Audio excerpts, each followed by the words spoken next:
क्या कर रहे हैं बेटा? टॉर्क कर रहे हैं जी हम लोग।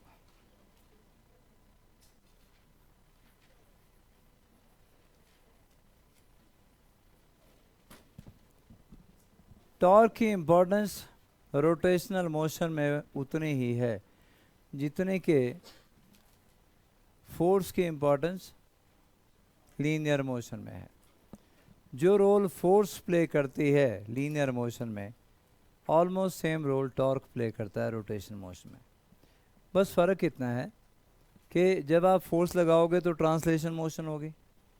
फोर्स आप यहाँ लगा सकते हो, इस डायरेक्शन में लगा सकते हो, इस डायरेक्शन में, किसी भी डायरेक्शन में, ऊपर लगा सकते हो, नीचे लगा सकते हो, पर रोटेशन सिर्फ क्लॉकवाइज होगी या फिर एंटी क्लॉकवाइज।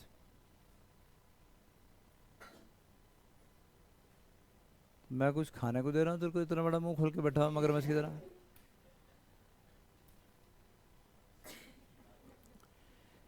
तो टॉर्क सिर्फ क्लॉकवाइज होगा या एंटी क्लॉकवाइज होगा, सिर्फ दो डायरेक्शन। जैसे फोर्स होता था मास इनटू एक्सेलरेशन, वैसे टॉर्क होगा मास का इक्विवेलेंट मोमेंट ऑफ इनर्शिया और एक्सेलरेशन का एंगुलर एक्सेलरेशन आई इंटू अल्फा। पर टॉर्क कुछ और भी होता है, देखते हैं वो क्या होता है।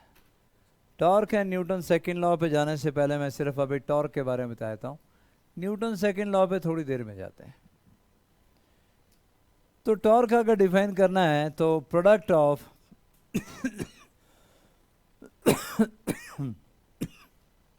टॉर्क बेटा, product of force and perpendicular distance from the axis of rotation. Product of force and its perpendicular distance from the axis of rotation. Perpendicular distance from the axis of rotation. From the axis of rotation is known as torque.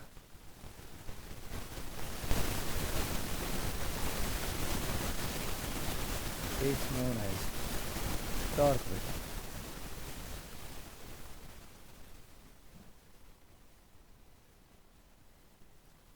Force and perpendicular distance बेटा। चलो ये हम point मार रहे हैं बेटा, कोई point है हमारे पास ये वाला point, point P। This is point P और इसका पोजीशन वेक्टर हमने क्या मान लिया भाई, R। ये क्या बेटा, ये आ गया ओरिजिन जहाँ से आप मेजरमेंट कर रहे हो पॉइंट सारे डिस्टेंस की। ये आ गया बेटा ओरिजिन। हो सकता है ये एक्स एक्सिस हो, ये वाई एक्सिस हो सकता है, तीसरा एक्सिस भी है हमारे पास, ये जेड परपेंडिकुलर दिस ही आएगा बेटा, है ना। तो तीसरा एक्सिस हो सकता है, उसका प्लेन में ही है भाई, तो 3D में भी पॉसिबिलिटी है। मैं तीसरा एक्सिस भी अगर शो करना चाहूँ तीसरा भी शो कर दूँगा। अब हुआ ये कि बॉडी के ऊपर फोर्स सेट कर रही है, लेकिन बॉडी के ऊपर जो फोर्स सेट कर रही है वो कहाँ है बेटा, वो फोर्स सेट कर रही है जी यहाँ पॉइंट बी पे। ये बेटा फोर्स है, मैग्नीट्यूड इसका एफ आ गया।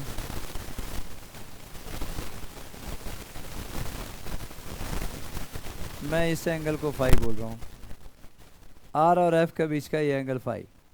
क्यों इस एंगल को क्यों बोला फाई, अंदर वाला क्यों नहीं बोल दिया जो अंदर को था?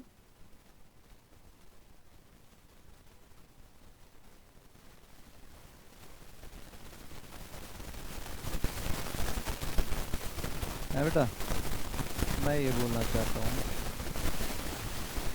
कि अंदर वाले, चलो इस एंगल को फाई क्यों बोला? Angle between two vectors is, angle between two vector is smaller of the two angles when the vector are joined। तो भाई एक की तो F की तो टेल ही थी यहाँ पे, R का हेड आ गया था, इसलिए इसको आगे एक्सटेंड किया। अब टेल टू टेल ज्वाइन हो जाएगी तो ये बना angle between two vectors phi. Of course ये वर्टिकल ऑपोजिट एंगल है, ये भी फाई आएगा। R और F के बीच का एंगल फाई मान लिया मैंने। अब टॉर्क क्या होता है, फोर्स इंटू परपेंडिकुलर डिस्टेंस। तो भाई फोर्स तो है ही एफ, देखो है ना।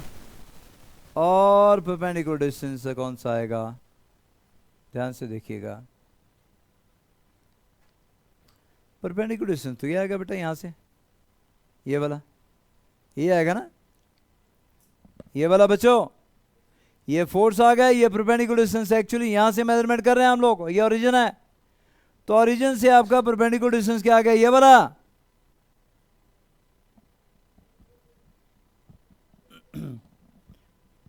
हाँ जी नेगी जी, पीछे। आप बताइए आर परपेंडिकुलर कितना लिखूं मैं, आर और फाई की टर्म में। इसका मैग्नीट्यूड कितना बोल दिया मैंने, इसका मैग्नीट्यूड मैं आर बोल रहा हूं। आर और फाई की टर्म में आर परपेंडिकुलर कितना बोलो टीचर बेटा अप्रैल नेगी।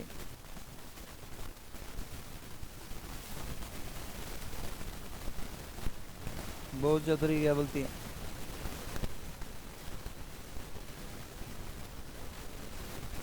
तेरा बेटा ऐसे कैसे बोल, वो यार आर के कंपोनेंट भाई कितने, आर का कंपोनेंट फाई के नाम, आर कॉस फाई परपेंडिकुलर अक्ष में आर साइन फाई।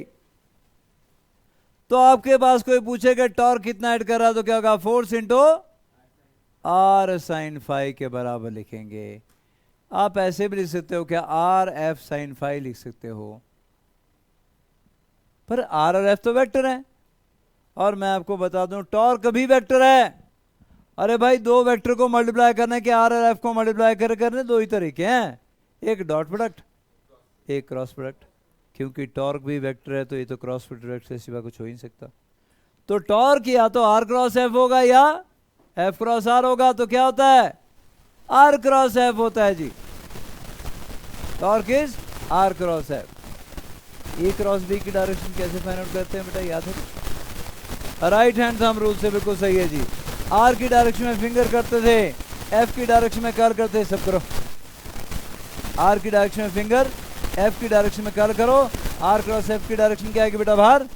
टॉर्क की डायरेक्शन कोई पूछे तो बाहर आ चुकी है, बाहर ऐसे आर क्रॉस एफ। और फिर मैं आर क्रॉस एफ क्यों बोल रहा हूँ, आर क्रॉस एफ ही क्यों लिखना है, एक्चुअली फिंगर्स हम कर्ल करते हैं बॉडी के रोटेशन की डायरेक्शन में। तो बॉडी रोटेशन इधर को कर रही है क्या, हाँ कर रही है। क्यों, ये कंपोनेंट आएगा एफ कॉस फाई, ये आएगा एफ साइन फाई। और एफ साइन फाई कैसे घुमाएगा, ऐसे ही तो घुमाएगा। एफ साइन फाई अगर घुमा सकता है तो एंटी क्लॉकवाइज डायरेक्शन में घुमाएगा बेटा, है ना। और अगर एंटी क्लॉकवाइज डायरेक्शन में घुमाएगा तो ठीक है भाई, बॉडी की डायरेक्शन ऑफ रोटेशन की डायरेक्शन में फिंगर कर करते हैं हम लोग, ऐसे घुमानी पड़ेगी। अगर ऐसे घुमाई तो एफ क्रॉस आर आएगा, पर ये उल्टा हो जाएगा क्योंकि ये फोर्स ऐसे एंटी क्लॉकवाइज डायरेक्शन में घुमा रही है बॉडी को। तो torque is are cross F के बराबर। आपने क्या बोला कि फोर्स जैसा है वैसे रहने दो, और ओ पॉइंट से परपेंडिकुलर डिस्टेंस निकाल लो, मल्टीप्लाई करो, टॉर्क आ गया। अब एक मजेदार बात देखो, और वो मजेदार बात ये है, लो भाई आ गया हमारे पास क्या, आर, ठीक है बेटा, ये हमारे पास आ गया जी आर, और इसका मैग्नीट्यूड आ गया ये स्मॉल आर। यहां पर हमने फोर्स लगाई बेटा एफ, क्या लगाई जी, वही डायग्राम है जो पहले था, ये आ गया एफ।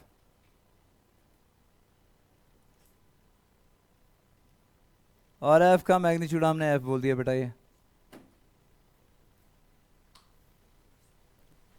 आर और एफ के बीच का एंगल क्या बोला था, अब भी फाइव बोल दिया जी।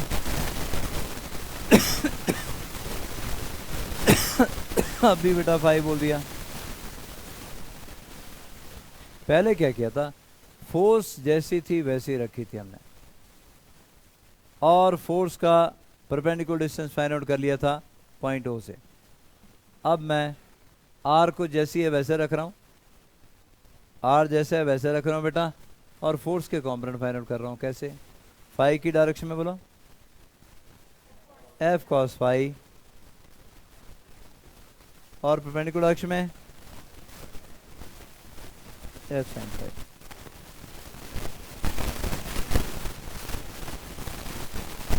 टॉर्क क्या होता है बेटा, फोर्स इंटू परपेंडिकुलर डिस्टेंस। मुझे बताओ एफ कॉस फाई का टॉर्क अबाउट पॉइंट ओ क्या होगा, एफ कॉस फाई का torque about point O, F cos phi into perpendicular distance क्या है एफ कॉस फाई का ओ से, वो एफ कॉस फाई ओ में से पास कर रही है बेटा, एक्सटेंड करोगे तो ये जो एफ कॉस फाई है ओ से पास कर रही है, परपेंडिकुलर डिस्टेंस क्या आ गया 0 यार। तो एफ कॉस फाई टॉर्क नहीं लगा सकती, घुमाने का काम नहीं कर सकती। कौन बचा फिर F sine phi, perpendicular distance क्या आ गया आर, एक फोर्स ने टॉर्क लगाया, किसने एफ साइन फाई ने, F sine phi into r. तो यहां अगर मैं टॉर्क लिखता हूं बेटा तो क्या लिखूंगा, F sine phi into r लिखूं बेटा, ठीक है ना बच्चों, क्या बना आर एफ साइन फाई, और वेक्टर फॉर्म में लिखना है तो आर क्रॉस एफ, फिर से सेम ही फॉर्मूला आ गया, यहाँ भी आर एफ साइन फाई आया था, वहां भी आर एफ साइन फाई, लेकिन करने के तरीके हमारे अलग हैं। पहले मैंने एफ को सेम रखा, आर के कॉम्पोनेंट फाइंड आउट किए, अब मैंने आर को सेम रखा, एफ के कॉम्पोनेंट फाइंड आउट किए, आर के अलोंग और उसके परपेंडिकुलर डायरेक्शन, तो सेम फॉर्मूला आया। अब मैं और जो है,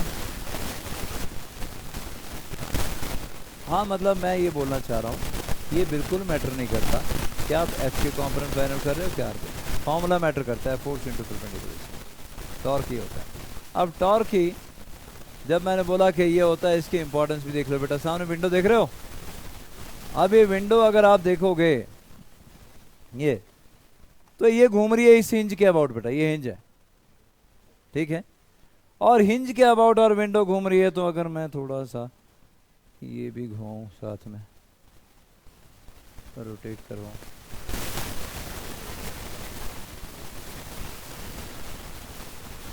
ये देखो भाई विंडो अगर देख पा रहे हो, दिख रहा है क्या, हाँ दिख तो रहा है, तो विंडो इस हिंज के अबाउट घूम रही है, एक्सिस ऑफ रोटेशन क्या गया, ये सब देख पा रहे हो बेटा, ये एक्सिस ऑफ रोटेशन है, और आपके घर में भी विंडो में यहीं पे लगा होता है हैंडल, कोई तुम में से ऐसा जिसके हैंडल यहाँ लगाओ, तेरे घर में बता,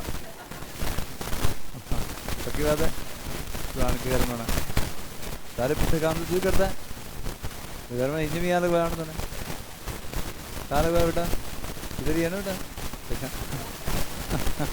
यहीं लगवाया बोले, तो इसको वहीं से आदत पड़ी सारे पुट्ठे काम करने की। यहाँ क्यों लगाया अब हमने, ये इधर क्यों नहीं लगा दिया,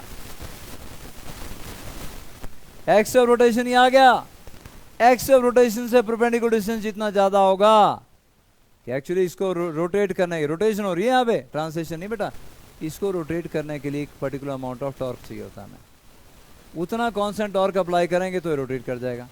अब अगर परपेंडिकुलर डिस्टेंस ज़्यादा है तो फोर्स कम लगानी पड़ेगी, थोड़ी सी फोर्स से खुल गया, लेकिन परपेंडिकुलर डिस्टेंस अगर कम होगा ना बेटा, फोर्स ज़्यादा लगानी पड़ती है। घर में जाके हिंज के आसपास से दरवाज़ा बंद करने की या खोलने की कोशिश करना मुश्किल हो जाएगा, क्योंकि परपेंडिकुलर डिस्टेंस कम करोगे तो फोर्स बढ़ानी पड़ जाएगी।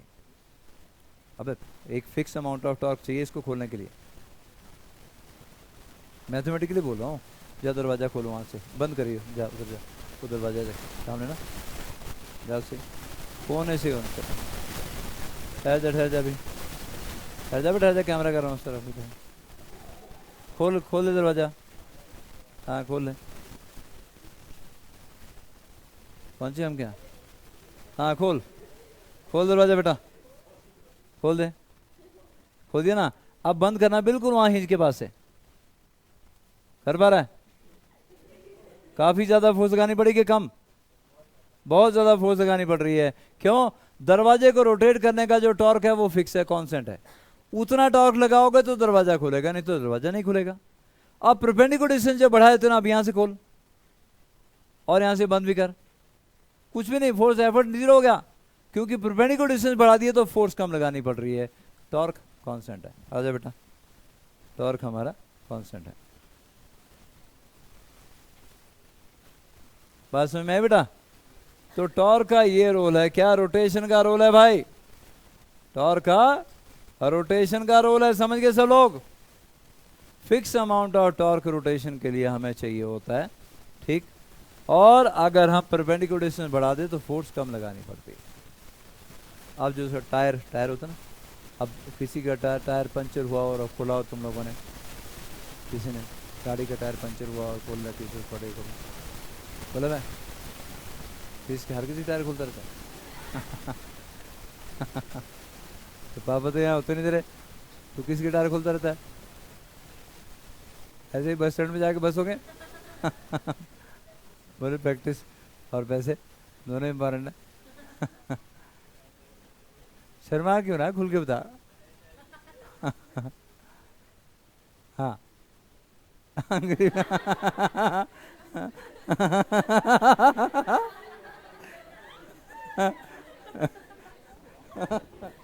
बोल गया, क्या बोल गया बेटा? जोर से बोल।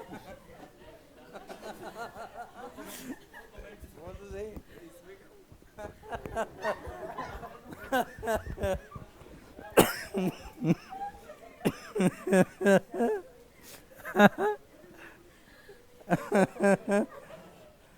तो गरीबी दूर करने के तेरे को बस ट्रकों के टायर बसों के टायर खोलने को मिले, और भी तेरे काम थे बेटा।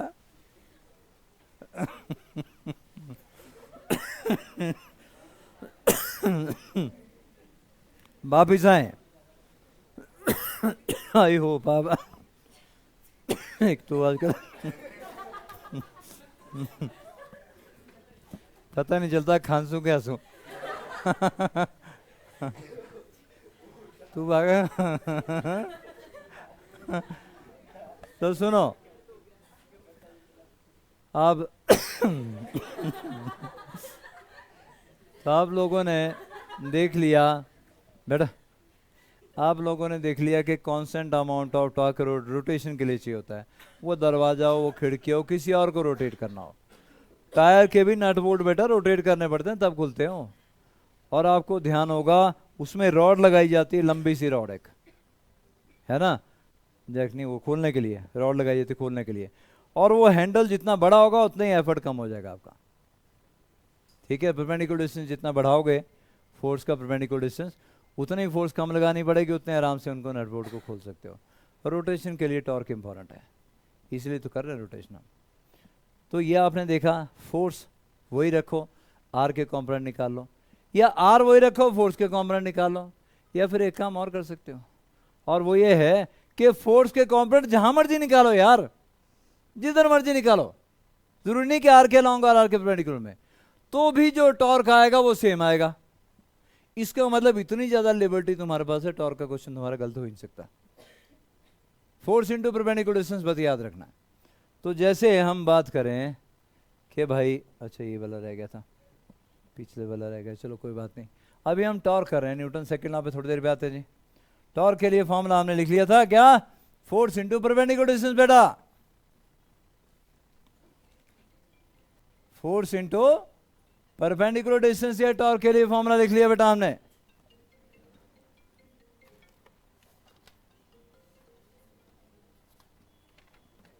ठीक है बेटा, फोर्स इंटू परपेंडिकुलर डिस्टेंस आ गया बच्चों। अब सुनना ध्यान से, आप ध्यान से सुनिएगा बेटा, कि ये आपका आर आ गया, वही जो पहले था। ठीक है जी, आर आ गया, और ये आपका आर, और ये रहा जी आपकी फोर्स बेटा।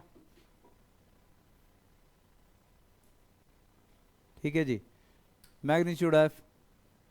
पहले मैंने फाई की डायरेक्शन में कॉम्पोनेंट निकाले थे, लेकिन अब मैं क्या बोल रहा हूं, मैं जी हॉरिजॉन्टल डायरेक्शन में इसके कॉम्पोनेंट निकालने लगा हूं, इस डायरेक्शन में और इसके परपेंडिकुलर डायरेक्शन बेटा।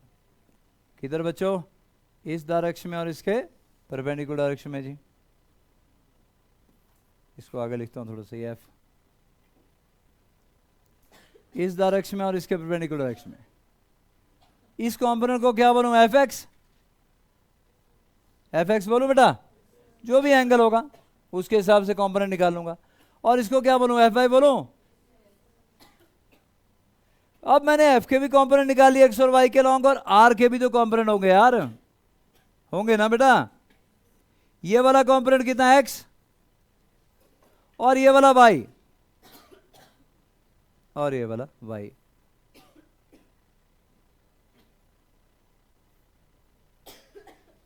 ये वाई तो ये भी वाई बेटा, कोई दिक्कत, यहां तक कोई परेशान। अभी करता हूँ तेरे पापा को फ़ोन, बोलो गरीब हो रहा था आपका शाम को, और क्या है हैं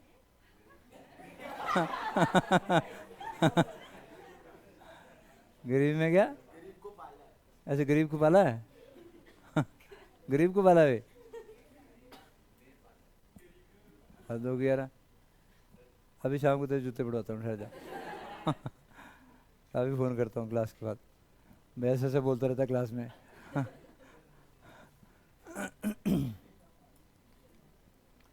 इतना आ गया बेटा। देखो पहले हमने क्या किया, हमने फोर्स सेम रखी और आर के कॉम्पोनेंट फाइंड आउट किए, आर एफ साइन फाई आ गया। फिर हमने क्या किया, हमने फोर्स के कॉम्पोनेंट निकाले, आर सेम रखा, फिर भी आर एफ साइन फाई आ गया। अब हम फोर्स के कॉम्पोनेंट भी निकाल रहे हैं, आर के कॉम्पोनेंट भी निकाल रहे हैं, और ये फोर्स के कॉम्पोनेंट के आगे एफ एक्स और एफ वाई, और आर के कॉम्पोनेंट के आगे बेटा एक्स और वाई आ जाएंगे, तीन होंगे तो तीसरा एक्स होगा तो जेड भी आ जाएगा। फिलहाल मैंने दो ही रखे। आप ध्यान से सुनिएगा, क्या मैं एफ को हटाऊं क्योंकि कॉम्पोनेंट निकाल लिए इसके मैंने, लो भाई मैंने एफ को हटा दिया ताकि क्लैरिटी रहे। क्या मैं आर को भी हटाऊं क्योंकि मैंने इसके कॉम्पोनेंट फाइंड आउट कर लिए, लो भाई मैंने इसको भी हटा दिया ताकि आपको क्लैरिटी रहे कि हमारे पास एक्स और वाई दो है। अब आप ध्यान से सुनिएगा, आप जानते हो कि टॉर्क सिर्फ क्लॉकवाइज होगा, टॉर्क क्या करवा सकता है, सिर्फ क्लॉकवाइज रोटेट करवा सकता है या फिर एंटी क्लॉकवाइज रोटेट करवा सकता है, क्लॉकवाइज या फिर एंटी क्लॉकवाइज, दो ही, और कोई रास्ता नहीं है। तो अगर आप ये देखो कि कोई टॉर्क अगर एंटी क्लॉकवाइज डायरेक्शन में रोटेशन करवा रहा है तो उसको पॉजिटिव लिया जाता है आपकी बुक में, तो उसको पॉजिटिव लिया जाता है, क्लॉकवाइज डायरेक्शन में नेगेटिव। ये ऐसा ही है जैसे फॉरवर्ड डायरेक्शन वाली फोर्स पॉजिटिव और बैकवर्ड डायरेक्शन वाली फोर्स नेगेटिव ली जाती है। तो क्लॉकवाइज डायरेक्शन वाला नेगेटिव और एंटी क्लॉकवाइज वाला पॉजिटिव तुम्हारी बुक में, लेकिन तुम्हारी मर्जी है, तुम क्लॉकवाइज को पॉजिटिव लेना चाहो मजे से लो, पर फिर एंटी क्लॉकवाइज को नेगेटिव लेना होगा, किसी एक को पॉजिटिव तो दूसरे को नेगेटिव लेना होगा। क्या मेरी बात समझ रहे हो? बुक में पढ़ोगे तो आपको एंटी क्लॉकवाइज कन्वेंशन नहीं मिलेगी, पॉजिटिव क्लॉकवाइज नेगेटिव, लेकिन ये तुम्हारी मर्जी है, तुम्हारी विल होती है। तुम अगर क्लॉकवाइज को पॉजिटिव बोलते हो तो पॉजिटिव बोलो, कोई दिक्कत नहीं, लेकिन फिर एंटी क्लॉकवाइज को नेगेटिव बोलोगे। क्लियर हो गया बेटा? यहाँ हम वही कर रहे हैं जो बुक में होता है, क्या, एंटी क्लॉकवाइज पॉजिटिव और क्लॉकवाइज दो ही तो होते हैं। पता कैसे चले कौन क्लॉकवाइज कौन नेगेटिव कौन एंटी क्लॉकवाइज, मतलब ये दो फोर्स है ना बेटा, एक एफ एक्स है और एक एफ वाई है, एफ वाई और एफ एक्स है ना, तो पता कैसे चले कौन क्लॉकवाइज घुमा रहा है कौन एंटी क्लॉकवाइज, किस पॉइंट के अबाउट, अबाउट पॉइंट ओ, यही था ना बेटा वो पॉइंट। कैसे पता चले, ध्यान से सुनना है अपने दिमाग में, ये मैं तो यहां ड्रॉ कर रहा हूं ना बेटा, तुमने अपने दिमाग में एक डिस्क ड्रॉ करनी है जिसका सेंटर यहां होगा, तुमने अपने दिमाग में डिस्क ड्रॉ करनी है जिसका सेंटर यहां पे होगा, और एफ एक्स की डायरेक्शन में फोर्स लगानी डिस्क के ऊपर, कैसे घूमेगी आगे, मतलब क्लॉकवाइज घूमेगी, तो इसका टॉर्क नेगेटिव बोलेंगे। क्लियर हो गया ना बेटा? ड्रॉ नहीं करनी तुमने कॉपी पे, बस दिमाग में सोचना कि यहां डिस्क ड्रॉ कर दी मैंने, ऐसे फोर्स लगाऊं, कैसे घूमेगा, क्लॉकवाइज घूमेगा। भाई क्लॉकवाइज घूमेगा तो ठीक है, टॉर्क फॉर्मूले पर नेगेटिव आ गया। अब दूसरे का टॉर्क कौन सा, एफ वाई का बेटा, लो भाई अब एफ वाई का टॉर्क लगा लो, डिस्क इसको सेंटर मान के ड्रॉ की, एफ वाई की डायरेक्शन में फोर्स लगाओ, एंटी क्लॉकवाइज, एफ वाई का टॉर्क एंटी क्लॉकवाइज होगा। कोई पहचानने में दिक्कत तो नहीं होगी? पॉइंट ओ को सेंटर मान के आपने एक अपने दिमाग में डिस्क ड्रॉ करनी है और एफ एक्स की डायरेक्शन में फोर्स लगानी, फिर एफ वाई की डायरेक्शन में लगानी है, आपको पता चल जाएगा कौन क्लॉकवाइज कौन एंटी क्लॉकवाइज। हो गया? चलो भाई फिर ऐसा करते हैं, अब टॉर्क लिख ही लेते हैं क्या आ रहा है। तो टॉर्क आ रहा है आपके पास, एंटी क्लॉकवाइज किसका था, एफ वाई का, एफ वाई का परपेंडिकुलर डिस्टेंस कितना आ गया, ओ से एक्स, ये एफ वाई और परपेंडिकुलर डिस्टेंस कितना, x, x into F y positive बेटा है ना, x into F y positive, x into F y positive बेटा। आगे, और एफ एक्स का टॉर्क क्या था, क्लॉकवाइज, तो कितना आएगा, एफ एक्स इंटू, देख रहे हो ना बेटा, y minus y into F x. हाँ ये टॉर्क भी उसी टॉर्क के बराबर है बेटा, आर एफ साइन फाई के बराबर ही है। अब अगर मैं आर भी ड्रॉ करता हूं इसमें, है ना, और एफ भी ड्रॉ करता हूं, तो ये आ गया आर और ये आ गया एफ, ठीक है बेटा, और आपके पास ये आ गया एंगल फाई, पहले टॉर्क आया था r F sine phi, right, अब भी वही है बेटा। तो अगर मैं एफ के हॉरिजॉन्टल और वर्टिकल कंपोनेंट निकालो, राइट। आर के भी हॉरिजॉन्टल और वर्टिकल कंपोनेंट निकालो तो याद रखिएगा टॉर्क अब जो आएगा वो पहले वाले टॉर्क के बराबर ही अलग नहीं आएगा।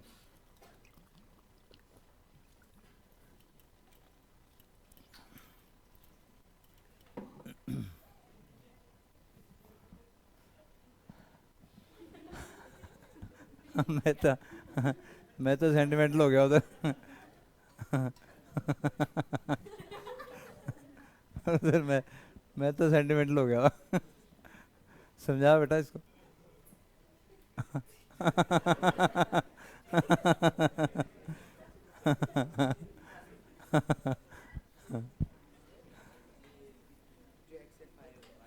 हाँ नहीं, ये सिंपल मल्टीप्लिकेशन है बेटा, बिल्कुल मैग्नीट्यूड है F x into y. Y magnitude इस डिस्टेंस का, एफ वाई भी मैग्नीट्यूड है, सिंपल मैग्नीट्यूड मल्टीप्लाई कर रहे हैं, कोई डॉट डॉट प्रोडक्ट नहीं है, कोई क्रॉस प्रोडक्ट नहीं है। पर ऊपर क्या था, वो क्रॉस प्रोडक्ट था, आर आर क्रॉस एफ, ये भी मैग्नीट्यूड लिखा मैंने, अभी दोनों मैग्नीट्यूड इक्वेट किया मैंने। ठीक है जी। अगर टॉर्क पॉजिटिव आया तो क्लॉकवाइज डायरेक्शन बॉडी घूम रही है, अगर टॉर्क नेगेटिव आया तो एंटी क्लॉकवाइज डायरेक्शन बॉडी घूम रही है। एंटी क्लॉकवाइज में पॉजिटिव, क्लॉकवाइज में नेगेटिव। पहले उल्टा बोला, ये बंदा अजीब है।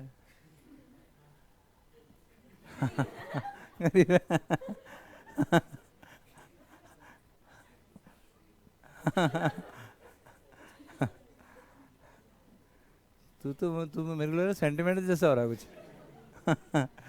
है बेटा ऐसा, इसको बेटा नजदीक जैसे बेटा, कहीं रोना रहना शुरू कर दिया तो पकड़ लो इसको, पकड़ लो। तो क्या क्लियर हो गया आपको? आपको क्लियर हो गया क्या कि आर क्रॉस एफ टॉर्क होता है फोर्स इनटू परपेंडिकुलर डिस्टेंस। आप फोर्स को सेम रखिए, आर का कॉम्पोनेंट परपेंडिकुलर डायरेक्शन में निकालो तभी आंसर आएगा। आप आर को सेम रखो, फोर्स के आर के लॉन्ग कॉम्पोनेंट निकालो तभी टॉर्क सेम आएगा। और मैंने क्या बोल दिया, क्या भाई फोर्स का कॉम्पोनेंट जेडी मर्जी डायरेक्शन में निकाल लो यार, बस आपको ध्यान ही रखना है कि फोर्स इनटू परपेंडिकुलर डिस्टेंस ये आपका टॉर्क आएगा। अब यहाँ मैंने हॉरिजॉन्टल और वर्टिकल में फोर्स के कॉम्पोनेंट निकाले, ठीक। जो हॉरिजॉन्टल डायरेक्शन में कॉम्पोनेंट था उसका डिस्टेंस था y, जो वर्टिकल डायरेक्शन में उसका डिस्टेंस था x। अब दो फोर्सेस आ गया और क्या, पहले एक ही थी अब दो है, कोई बात नहीं, कॉम्पोनेंट तो है बेचारे दो होंगे, चाहे तीन एक्सिस होते, तीन होते है ना। तो अब आपको देखना ये है कि वो घुमाएगा किधर, क्लॉकवाइज के एंटी क्लॉकवाइज। तो anti clockwise positive, clockwise negative, निकाल लिया, ये भी उसी के बराबर होगा। मतलब टॉर्क का क्वेश्चन गलत होने का आपका चांस बिल्कुल बिल्कुल ना के बराबर है, ठीक। तो एक क्वेश्चन दूं करने को, तो एक क्वेश्चन देता हूं करने को, और मुझे पूरी उम्मीद है कि आप इसको गलत करोगे।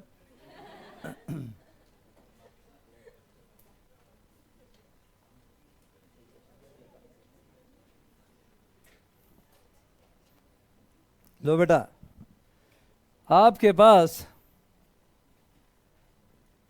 एक बॉडी है जी, चलो बॉडी है या जो डायग्राम जैसा भी है ये रहा, और इस पे ये पॉइंट आ गया बेटा पॉइंट ओ। इस पॉइंट के अबाउट आपको कहा गया find torque about point O, find torque about point O. अब हुआ क्या, फोर्स लगाई बेटा आपने, एक फोर्स यहां लगाई जी, और एक फोर्स ऐसे लगाई जी इस डायरेक्शन में, ये एंगल है 60 डिग्री, बस ओए खुद देख देख के खुश हो जा रहा है। ये ऐसे खुश हो रहा है जैसे इसका दिल निकाल के रख दिया। ये फोर्स आ गई बेटा 10 न्यूटन,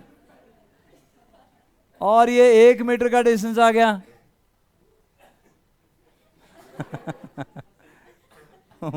मैं तो लगी स्वैग में घूम रहा उधर। बोले तो मेरे वाला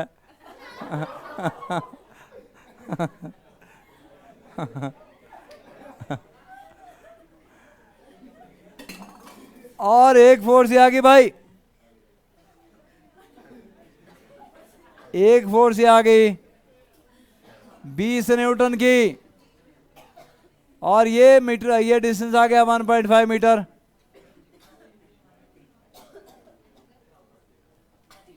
एक फोर्स बेटा ये आ गई, और ये 2 मीटर का डिस्टेंस।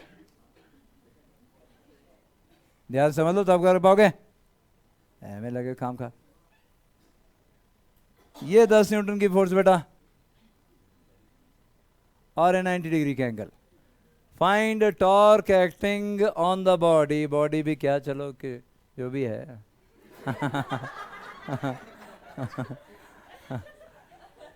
तो फाइंड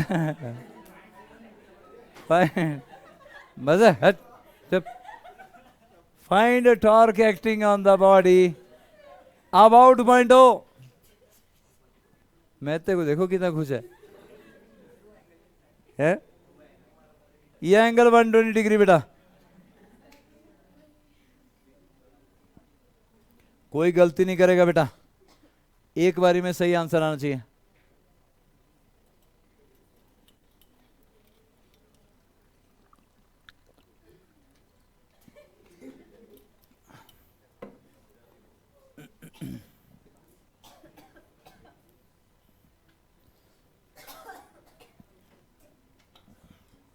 क्वेश्चन कर।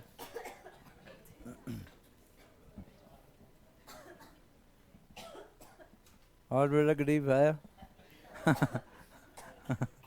आया कुछ कर बेटा कर है। हाँ हाँ कमाल है, तू जो करना है कर क्या हुआ है तेरे क्या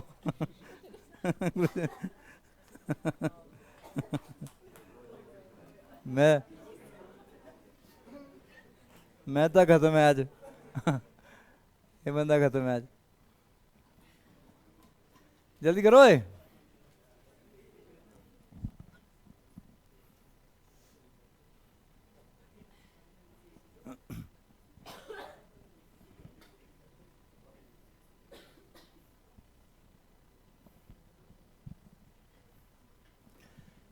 बस इतना ही टाइम था, किसी का आ गया तो बोलो।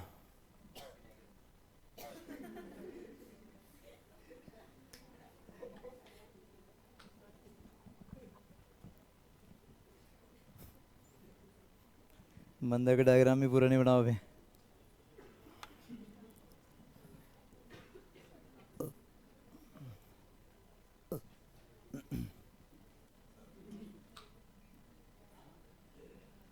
तो देखना भाई, इतना ही टाइम था। अगर तुम्हें समझ में थ्योरी आ जाए तो न्यूमेरिकल करने मुश्किल नहीं होते। देखो कितना आसान था। सबसे पहले 10 न्यूटन का निकाल लेते हैं, क्योंकि 10 न्यूटन का एंगल 90 डिग्री है। तो 10 इंटू 2 20, क्लॉकवाइज एंटी क्लॉकवाइज, क्योंकि जब इसको सेंटर लेके आप एक या इसी के ऊपर कर दो, इस डायरेक्शन में फोर्स लगाओगे तो कैसे घूमेगा? क्लॉकवाइज। क्लॉकवाइज नेगेटिव 10 इंटू 2 पहला हो गया। दूसरा आ गया 10 न्यूटन ये वाला बेटा, 10 इंटू 1, लेकिन नहीं 10 नहीं 60 का एंगल है, तो यार 10 के कॉम्पोनेंट निकाल लो बेटा। एक कॉम्पोनेंट अंदर आएगा 10 cos 60 और उसका टॉर्क क्या आ जाएगा 0, क्योंकि वो ओ में से पास करेगा। दूसरा कॉम्पोनेंट क्या आएगा 10 sin 60 है ना बेटा। 10 sin 60 का परपेंडिकुलर डिस्टेंस क्या आ गया 1 मीटर। कैसा? क्लॉकवाइज माइनस 10 sin 60 इंटू 1 बेटा। हाँ ये भी ठीक है, ये भी ठीक है। आया?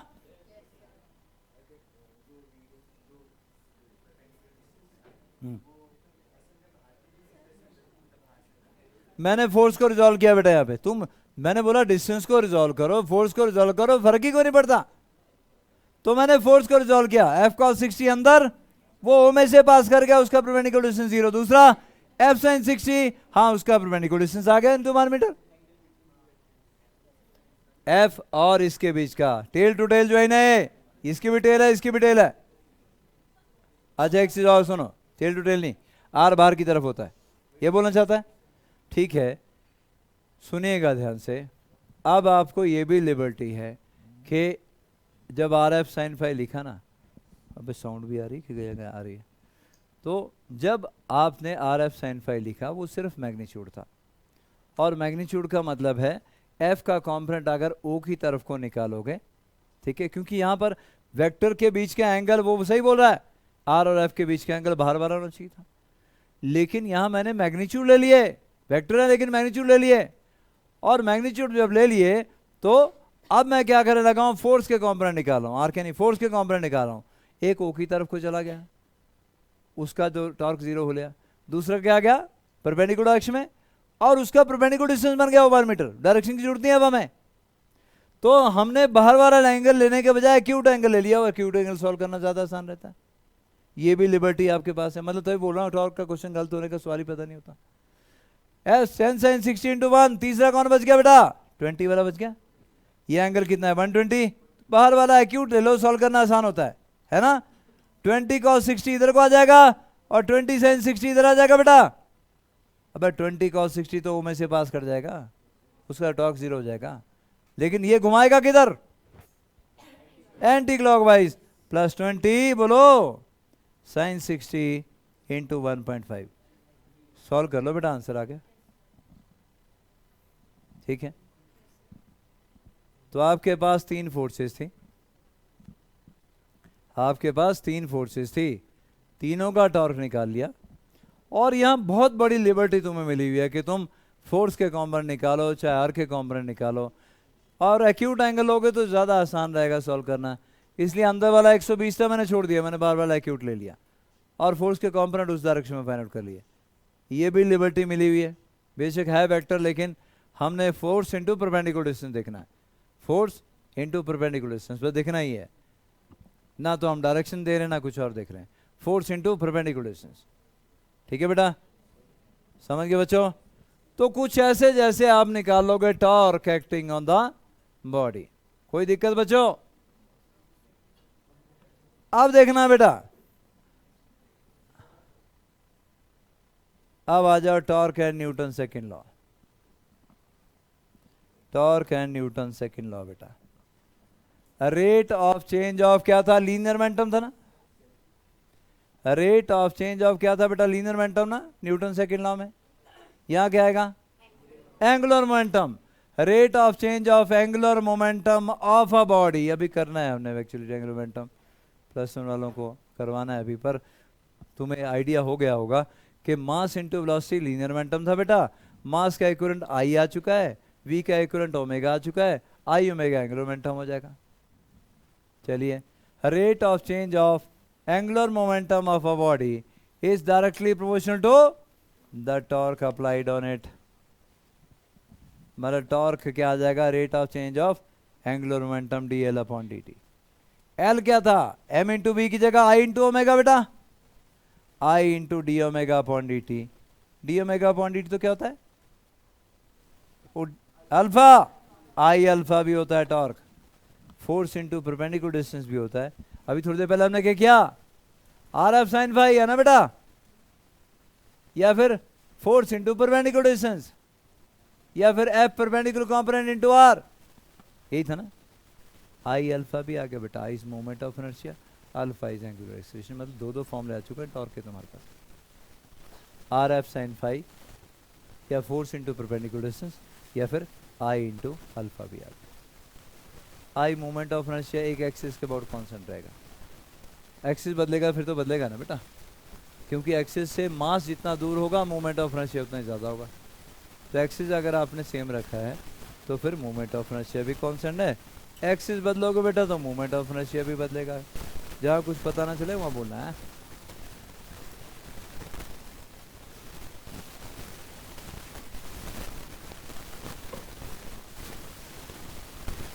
तो टॉर्क के फॉर्मूले आपके पास क्या आ गए, आर क्रॉस एफ, ये बाद में बताता हूँ, एंगुलर मोमेंटम वाला ये भी होता है, आर क्रॉस पी भी होता है। तो टॉर्क का आर क्रॉस एफ भी आ गया बेटा, और टॉर्क का आई इंटू अल्फा भी आ गया। जो काम फोर्स करती थी लीनियर मोशन में वही टॉर्क करेगा रोटेशनल मोशन में। फोर्स होती थी मास इंटू एक्सेलरेशन, मास का इक्विवेलेंट आई, ए का इक्विवेलेंट अल्फा। फोर्स का काम करती थी, एक्सेलरेशन प्रोड्यूस करती थी, और क्या करेगी, तो टॉर्क क्या करेगा, एंगुलर एक्सेलरेशन प्रोड्यूस करेगा और क्या करेगा।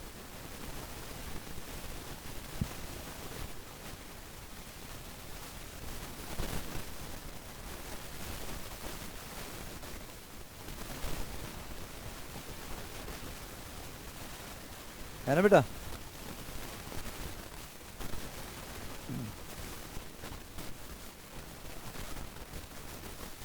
एक क्वेश्चन नोट करना है। A rod of mass m is released from its horizontal as shown in figure. Find initial angular acceleration of the rod. Also find angular velocity when rod become vertical. हाँ जी बेटा आजा। देखिए initial angular acceleration आपने find out करनी है। इसकी length L मान लो बेटा। क्या मान लो जी, लेंथ एल मान लो। मास कितना एम बोला उसने मास। यहाँ पर हिंज हुई पड़ी है रॉड और थोड़ी देर में घूम के कहाँ पहुँच जाएगी, यहाँ पहुँच जाएगी। थोड़ी देर में घूम के कहाँ पहुँच जाएगी, इधर पहुँच जाएगी। जैसे ये चलना शुरू हुई बोलता उस टाइम क्या अल्फा बताओ कितना होगा एंगुलर एक्सेलरेशन, और जब ये नीचे पहुँचेगी ना बेटा तो बोलता ओमेगा बताओ। Law of conservation of energy हर जगह लगता है, थोड़ा याद आए तो कोशिश करो। और यहाँ आपको टॉर्क लगाना होगा क्योंकि अल्फ़ा निकालना टॉर्क आई अल्फ़ा होता है। और आई रॉड का आपको याद होना चाहिए। अब रॉड का मोमेंट ऑफ इनर्शिया अबाउट 1/3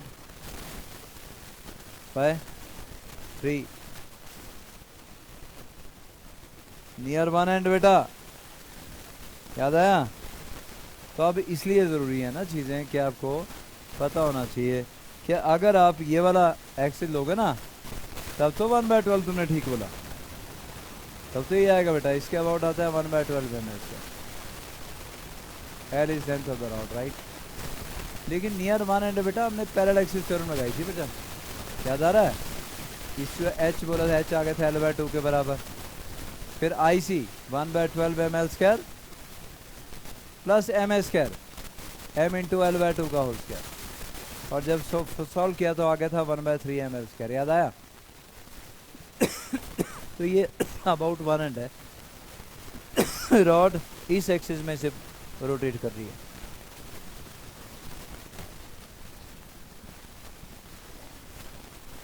क्या आप मुझे बता सकते हो कि इस रॉड के ऊपर टॉर्क के दो फॉर्मूले कौन से आएंगे? पोटेंशियल जी बाद में देखेंगे। जैसे ये रॉड चली इसके ऊपर टॉर्क का फॉर्मूला क्या लिखें?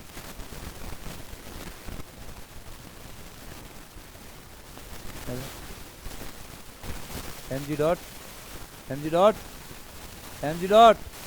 डॉट छोड़ो mg इंटू L/2। क्यों? सेंटर ऑफ मास, वेट हमेशा सेंटर ऑफ मास से एक्ट करेगा। ये कॉन्सेप्ट था सेंटर ऑफ मास करने के लिए। तो आपका जो वेट है वो सेंटर ऑफ मास से एक्ट करेगा। कहां से जी?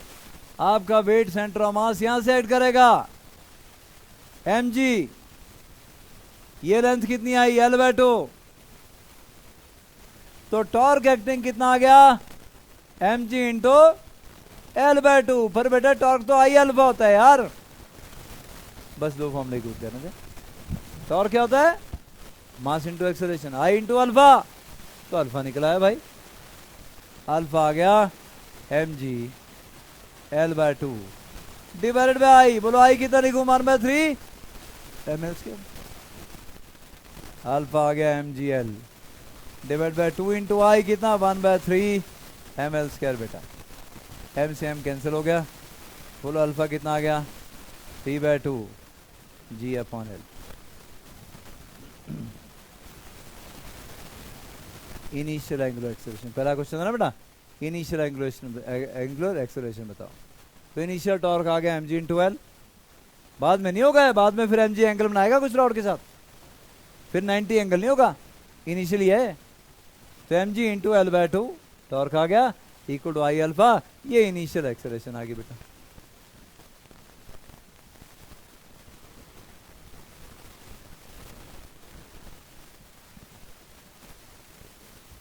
आई बच्चों,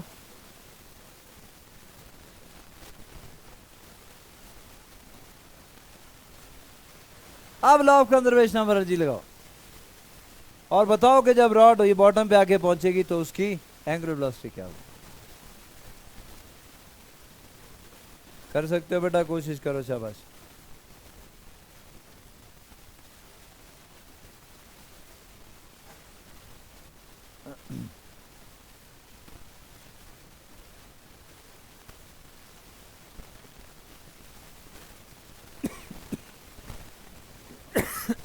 बेटा क्या क्या लिखिए, लाया, सोच ले दोबारा। मास कहाँ होगा? सेंटर ऑफ मास पे। रॉड का पूरी का मास सारे में डिस्ट्रीब्यूट हो पड़ा है, लेकिन आप क्या मानोगे? Centre of mass.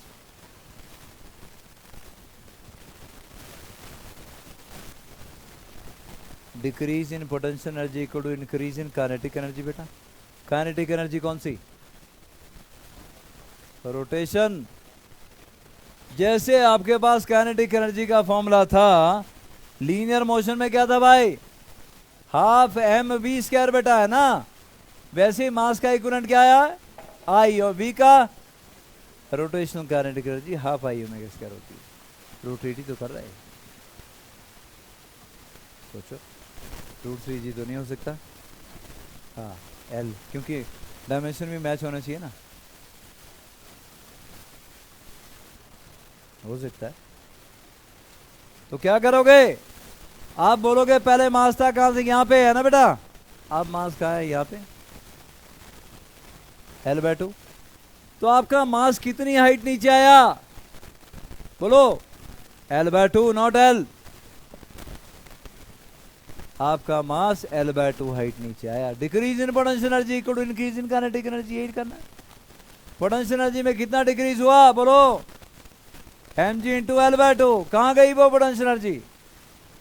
Kinetic energy में कन्वर्ट हो गई, हाफ आई ओमेगा स्क्वायर में कन्वर्ट हो गई। 1/2 कैंसिल हो गया। mgl इक्वल टू आई बेटा 1/3। बोलो 1/3 ml स्क्वायर ओमेगा स्क्वायर। अबे बोला करो मेरे को। एक एल कैंसिल हो गया जी, ओमेगा स्क्वायर आ गया 3g/L। ओमेगा आ गया 3g/L अंडर। 5-6 आंसर तो निकाल दिए तुम तब से।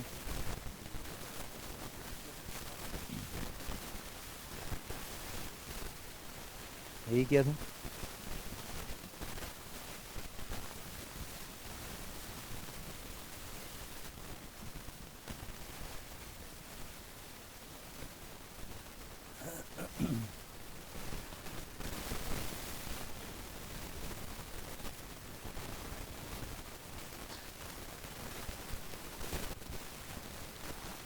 आगे बच्चों,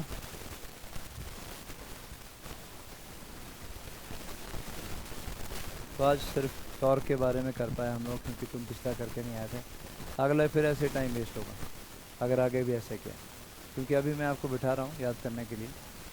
ये बेवरे वेस्टेज ऑफ टाइम होती है, तुम्हारा भी और मेरा भी। इसलिए घर से करके आनी है असाइनमेंट भी सारी, और सारा चैप्टर जो अभी तक करवा दिया वो याद भी करके आना।